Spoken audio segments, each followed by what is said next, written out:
Hello there, welcome to the news on Nepal television. I am Rosina Rai, starting with the top stories.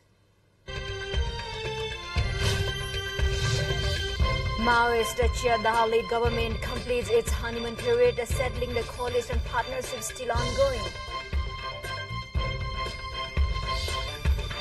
New variant of COVID-19 identified in Nepal. 10 of the 24 tested samples show new Omicron XBB 1.166 mutation of the virus. Former U.S. President Donald Trump be formally charged over house money paid to a porn star, reaches New York to appear in the court. And two matches under A Division League are slated today. Sadobata Youth Club is locking horn with Jaulakel Youth Club. NRT is taking charge Boys United.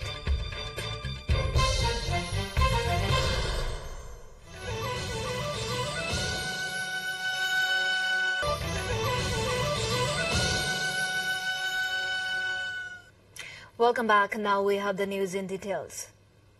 The expansion of the Council of Ministers under the leadership of Prime Minister Pushpakamal Dahal has completed 100th day today.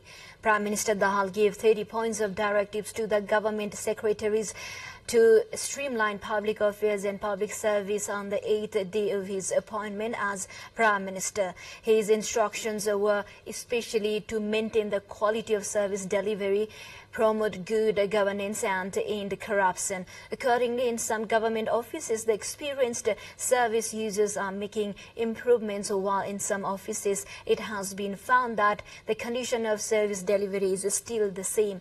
With the introduction of time cards in the District Administration Office Kathmandu, which is directly concerned to public service now, the service users are getting the service easily.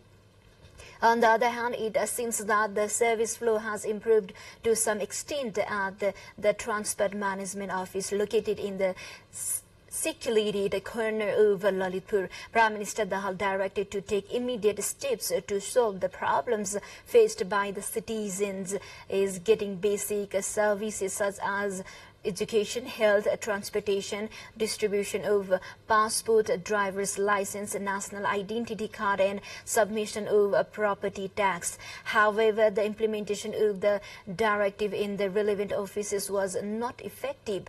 It seems that there has only been modest improvement in the services provided by the government agencies. The government on Monday formed a 3-member high-level commission to resolve the issue of the loan sharking. A meeting of the Council of Ministers constituted the commission led by former Supreme Court Justice Gauri Bahadur Karki, spokesperson of the government and Minister for Communications and Information Technology Rekha Sharma said the communication is given 3 months time and its central office will be at Janakpur Dham of Madhya province. It has been given the terms of reference to submit an actionable report to address the problems faced by the usury victims from the loan sharks. Earlier, Prime Minister Pushpakamal Dahal had vowed to form the high-level commission to bring the loan sharking culprits to justice. To pile pressure on the government, the victims of usury had travelled to Kathmandu by foot from different districts of Tarai.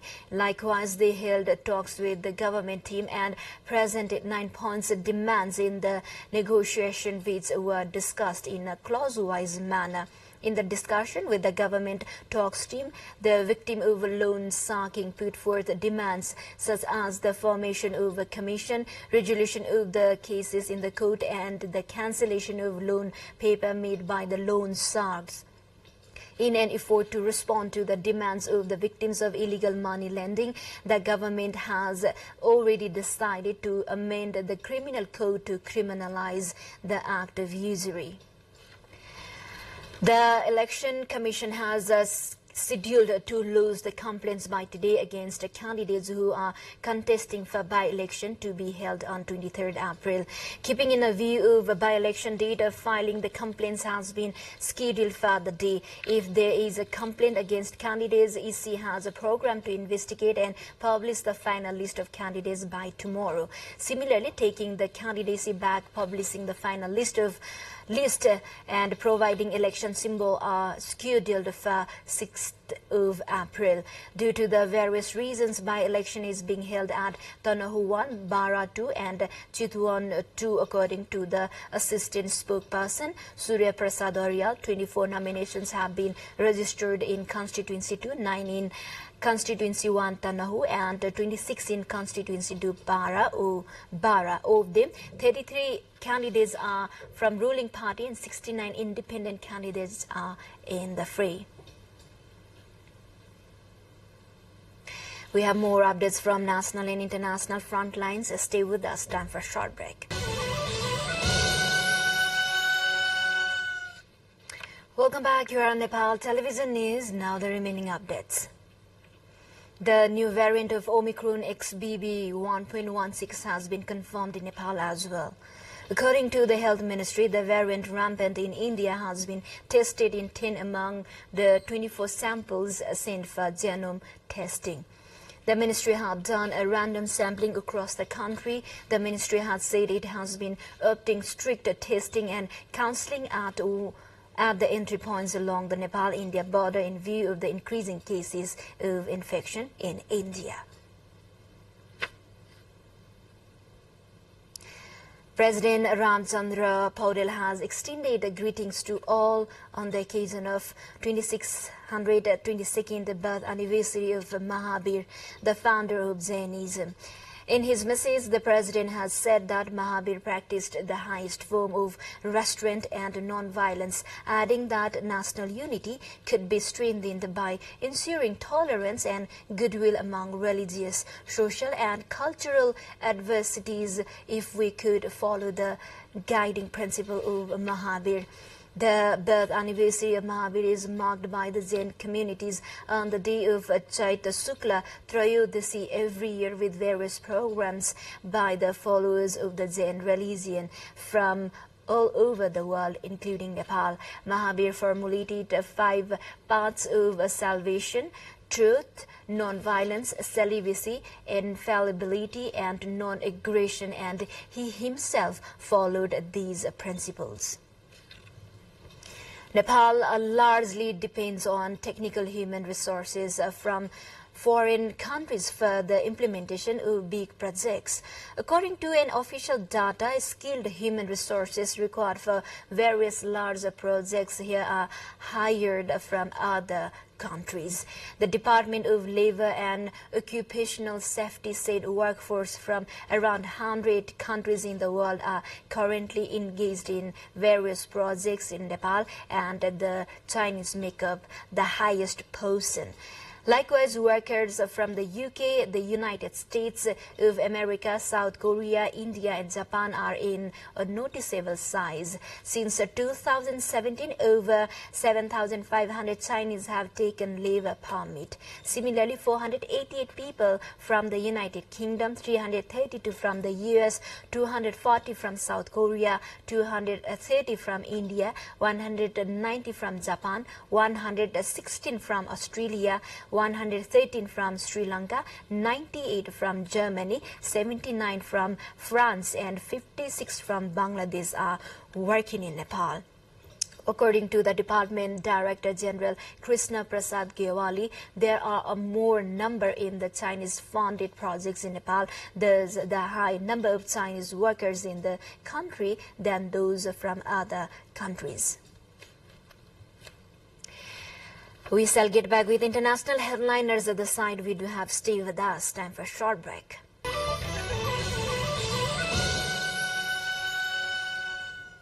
Welcome back. Thank you for staying with us. Now we have international headliners.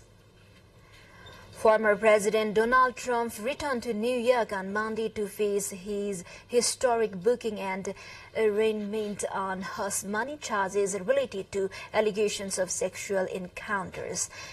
Trump's trip to Manhattan will see him indicted for his alleged role in hush money payments to porn star Stormy Daniels. The exact charges he faces will be disclosed in full at the hearing at around 14 local time. Trump is the first U.S. president in history to face a criminal case. He denies wrongdoing. The U.S. Space Agency NASA has named the 4 astronauts who will take humanity back to the moon. After a 50 years gap, Christiana Cruz will become the first woman astronaut ever assigned to a lunar mission, while Victor Glover will be the first black astronaut on one. They will join Reid Westman and Jeremy Hansen to fly a capsule around the moon, and late next year or early in 2025, the astronauts want to land on the moon, but their mission will pave the way for a touchdown by a subsequent crew. The Australian federal government will ban TikTok on government devices following fears the app's security is compromised and the platform could be used for foreign interference by China.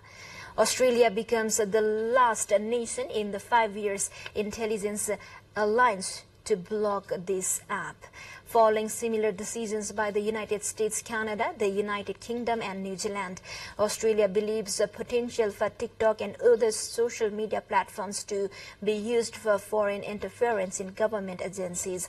TikTok has fiercely denied its app poses a national security risk. People affected by the ban will still be able to continue using the app on their personal devices. To the more updates before that, let's have a quick look into the highlights of the site.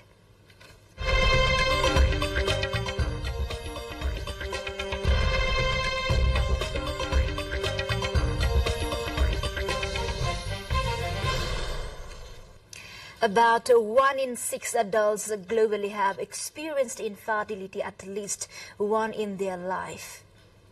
The World Health Organization (WHO) said in a report on Monday, urging countries to actively collect more consistent data on the disease. The report analyzed existing studies conducted from 1990 to 2021 and showed that about 17.5% of adults across the world were affected by the inability to have a child. WHO officials said the report takes into account several research approaches. The WHO defines infertility as the disease of the male or female reproductive system that is defined by the failure to achieve a pregnancy after 12 months or more of regular unprotected sexual intercourse. Now time for sports.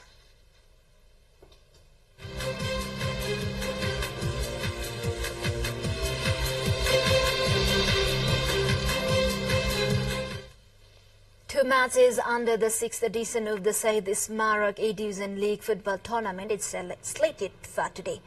Sadhu Batu Youth Club, which is ranked at the top, is locking horns with the Jaulakili Youth Club. The match will kick off at 2 p.m. at Enfa Complex. In today's match, Sadhu Batu is eyeing for the consecutive 5th victory, while 13th ranked NRT is looking for their first victory. Meanwhile, Neuro team NRT is taking Church Boys United at Jassal ground. Earlier, APF has claimed a third victory by defeating the departmental team Nepal Police Club by 2-0.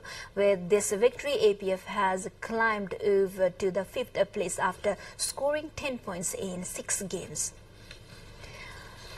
Michael Kenny scored a stunning long-range strike in the 19th minute to salvage a Premier League draw for Everton against Tottenham in a game that saw both sides finish with 10 men.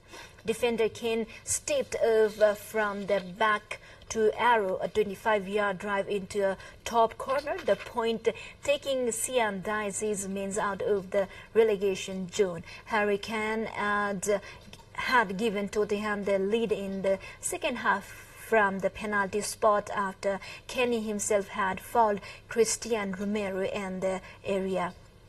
The point leaves Everton 3 places up to 15th, while Tottenham climbs to 4th on goal difference, albeit having played 2 more games than Manchester United in 5th. We are almost at the end of this news bulletin, but before we say goodbye, quick reminders of the top stories again.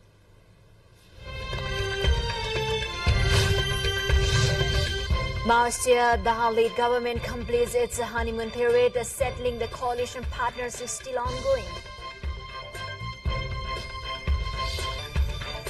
New variant of COVID-19 identified in Nepal. 10 of the 24 tested samples shows new Omicron XBB 1.16 mutation of the virus.